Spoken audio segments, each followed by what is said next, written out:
Voici donc comment utiliser la trousse de documents offerte par la FKQ.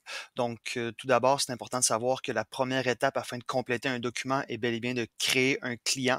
Donc, pour créer un client, je vous invite à aller dans la section client. Vous allez donc voir la liste de vos clients. Par contre, si vous n'avez pas encore créé le client, évidemment, la liste va être vide. Donc, premièrement, on a simplement à cliquer sur le bouton créer en haut à droite. Vous allez pouvoir premièrement entrer l'adresse courriel de votre client en tant que tel.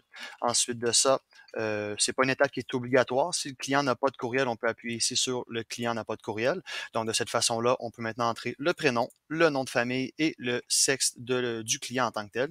Une fois que c'est complété, on clique sur créer et puis le client va maintenant apparaître dans la liste de clients juste ici. Maintenant, pour ouvrir le dossier d'un client, on appuie simplement sur celui-ci et puis on va arriver directement dans la section résumé du client. Donc, si on regarde en haut ici, on peut voir qu'on a toujours la possibilité de créer une intervention.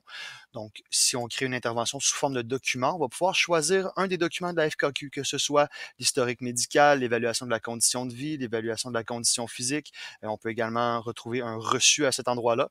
Donc, si on choisit un document à compléter en tant que tel. On clique sur compléter. On va maintenant pouvoir venir enregistrer toutes les informations dans le document juste ici. Une fois le document complété, on appuie tout simplement sur publier et puis le document, pardon, va maintenant apparaître directement dans la section des interventions. Vous avez également la possibilité d'envoyer le document pour être rempli par le client directement en appuyant sur le bouton ici, puis en appuyant sur publier par la suite. Donc, une fois qu'on l'a complété, comme j'ai dit il y a quelques secondes, on retrouve les documents juste ici dans la section des interventions, mais on peut également retrouver les documents complétés dans la section documents, juste ici.